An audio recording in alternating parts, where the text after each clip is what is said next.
మన ప్రభువును రక్షకుడునైన యేసుక్రీస్తు వారి పరిశుద్ధ నామములో శుభములు కలుగునుగాక. రెవ్.Dr.Syam చర్చ్ మినిస్ట్రీస్ ద్వారా జరుగుతున్నటువంటి యొక్క సత్య సువార్త పరిచర్యను ప్రభు దీవిస్తున్నాడని, అనేక ఆత్మలకు మేలు కలుగుతుందని నమ్ముతూ ఉంటున్నాం. దేవుని సన్నిధిలో పరిశుద్ధ లేఖన భాగాన్ని మన ఉదయకాల సమయంలో జ్ఞాపకం చేసుకుంటూ ఉంటున్నప్పుడు, దేవుని యందు ప్రియమిత్రులారా, లూకా సువార్త 16వ అధ్యాయంలో పరిశుద్ధ లేఖన భాగం ఇక్కడ తెలియపరచబడుతున్నటువంటి విషయాన్ని మనం చూస్తున్నాం. 19వ వచనం నుంచి చూసినట్లయితే, ఒక ధనవంతుడు అలాగే పేదవాడైనటువంటి లాజరు వారి మధ్య జరిగినటువంటి ఒక సంఘటనను యేసు ప్రభు వారు ఉపమాన రీతిగా మనకు అర్థమవ రీతిలో బోధించినటువంటి పరిస్థితిని మనం చూస్తూ ఉంటున్నాం.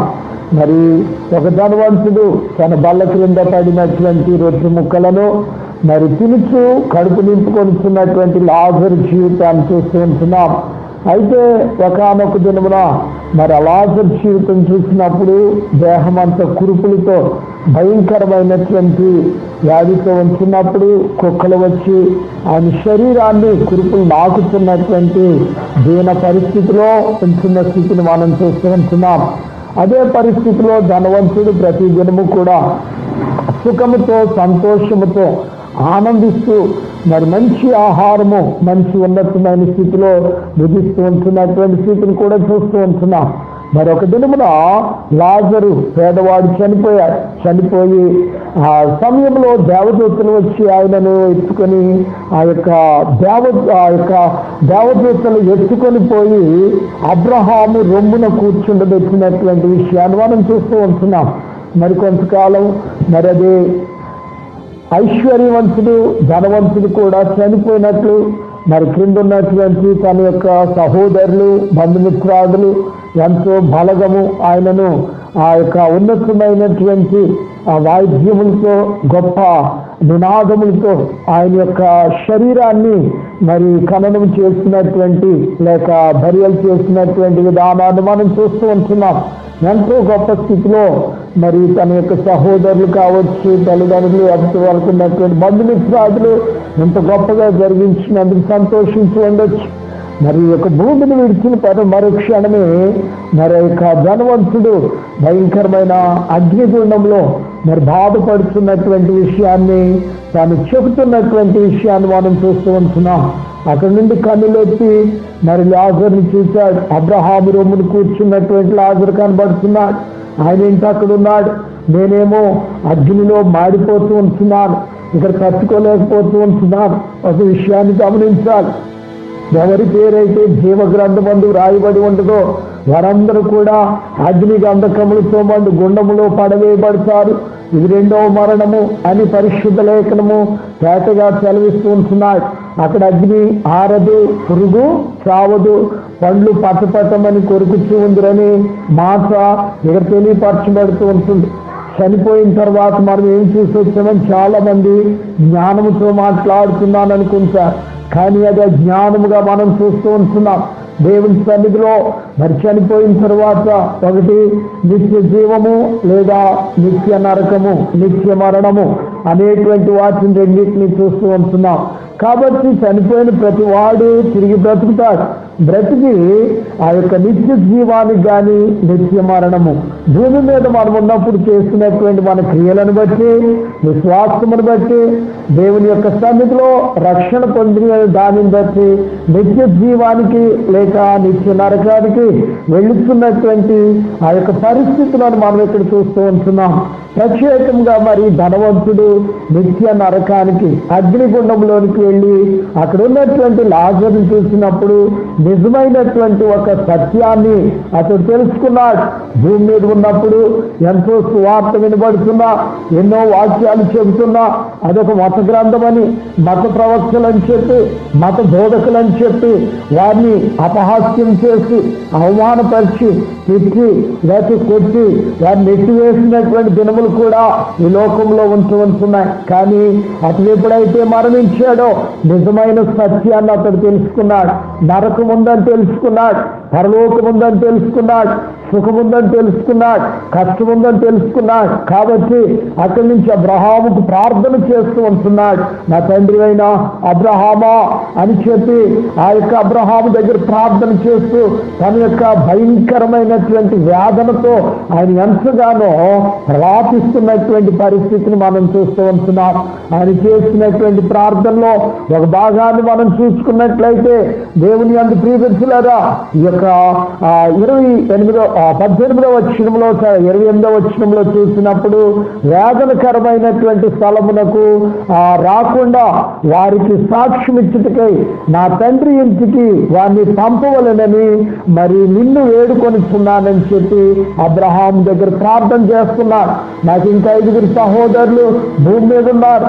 వారు చాలా వేదన బాధపడుతూ ఉంటున్నారు. అయ్యో, నా శరీరాన్ని తీసుకుని వెళ్ళి గొప్ప ఘనముగా వారు ఖననం చేస్తారని చెప్పుకుంటున్నారు. కానీ నేను పడుతున్నటువంటి యాతన, నేను పడుతున్నటువంటి బాధ వారికి తెలియదు. కాబట్టి వారు కూడా ఇక్కడికి రాకుండానట్లు, వారి యొక్క నరకాగ్నిలో పడకుండానట్లు వారికి సువార్త అందించడానికి, వారికి నేను పడుతున్న యాతన తెలియపరచడానికి లాజర్ను పంపించమని ప్రాధేయపడుతున్నాడు, ఏడుస్తున్నాడు. దేవుని యందు ప్రియమిత్రులారా, ఈ లోకంలో చాలా సార్లు మన జీవితంలో మనం చూసినప్పుడు చాలా వేదనకరమైనటువంటి జీవితాన్ని జీవిస్తూ ఉంటున్నాం. తెలివి జ్ఞానం ఉందని చాలా సార్లు అనుకుంటున్నాం. దేవునితో చెలగాటమాడుతూ ఉంటున్నాం. సువార్థికులను బాధిస్తూ ఉంటున్నాం, సేవకులను బాధిస్తూ ఉంటున్నాం. స్వార్థ వినబడుతుంటే చెవులు మూసుకుంటూ ఉంటున్నాం. దేవుని యందు ప్రియమిత్రులారా, అయ్యో, ఆ యొక్క స్వార్థ అనేటువంటిది ఏదో ఒక దేశానికో, ఒక జాతికో, ఒక మతానికో చెందినటువంటిది అనుకుంటూ ఉంటున్నాం. కానీ సర్వలోకమును సృష్టించినటువంటి దేవుడు తన యొద్ద ఉండుటకు సమస్త మానవులను కూడా ఆయన పిలుచుకొని వెళుతూ ఉంటున్నాడు. దేవుని యందు ప్రియమిత్రులారా, సర్వ శరీరకు ఆయన న్యాయాధిపతి అయింటున్నాడు, ఆయన తీర్పు తీర్చివాడయింటున్నాడు. అయ్యో, దేవుని యొక్క వాక్యం చాలా చక్కగా స్పష్టంగా సెలవిస్తూ ఉంది. ఒక జాతికో, ఒక కులానికో, ఒక మతానికో ఈ యొక్క స్వార్థ కాదు. మీరు సర్వలోకానికి వెళ్ళండి, సర్వ సృష్టికి స్వార్థను ప్రకటించండి, నమ్మి బాప్తిస్మం పొంది వాడు రక్షించబడును, నమ్మని వానికి శిక్ష విధించబడని పరిశుద్ధ లేఖనం సెలవిస్తూ ఉంటున్నాడు. దేవుని యందు ప్రియమిత్రులారా, ఈరోజు ఈ సువార్తను ఎంతో మంది ఆ పెడ చెవిని పెడుతూ ఈ సువార్తను అసహ్యపడుతూ అనేక మంది హేళన చేస్తూ ఉంటున్నా. దేవుని యందు ప్రియమిత్రులారా, ఏదో ఒక దినము ఈ ధనవంతుడికి వచ్చినట్లు మనకు కూడా రాబోతూ ఉంటుంది. నిజమైన సత్యాన్ని తెలుసుకోబోతూ ఉంటున్నాం. అయ్యో, భూమి మీద ప్రకటించబడినట్లు పరలోకం ఉందని, లేకపోతే నరకాగ్ని ఉంది అనేటువంటి విషయాన్ని ఒకానొక రోజు మనం తెలుసుకోబోతున్నాం. తెలుసుకున్న రోజున మన జీవితాలన్నీ కూడా ఒక భయంకరమైనటువంటి వేదనతో ఉంటున్నాయి. ఇతడు ప్రాధేయపడ్డాడు, ప్రార్థన చేస్తాడు, ఎంతగానో ఆ దేవుని సన్నిధిలో బర్ర పెట్టాడు, భయంకరంగా గగ్గోలు పెడుతున్నప్పటికీ కూడా ఆ ప్రార్థన వినే సమయము లేకుండా అయిపోయినటువంటి పరిస్థితిని మనం చూస్తూ ఉంటున్నాం.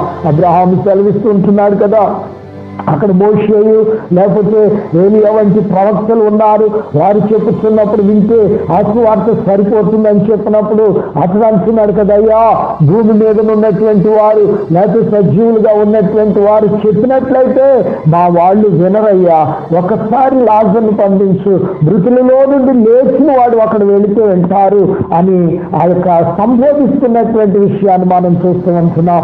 దేవుని యందు ప్రియమిత్రులారా, ఈరోజు ఎక్కడన్నా సువార్త వినబడుతూ ఉంటుంటే, ఎవరన్నా దైవజనులు బోధిస్తూ ఉంటుంటే ఎప్పుడు కూడా సువార్తను చెవిని పెట్టవద్దు.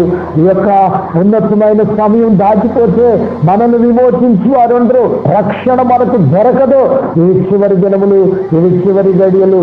ఎంత గొప్ప రక్షణ నిర్లక్ష్యము చేసుకున్న ఇలా ఎలాగూ తప్పించుకుంటామో అని దేవుని యొక్క పరిశుద్ధ లేఖనం సెలవిస్తుంటున్నాడు.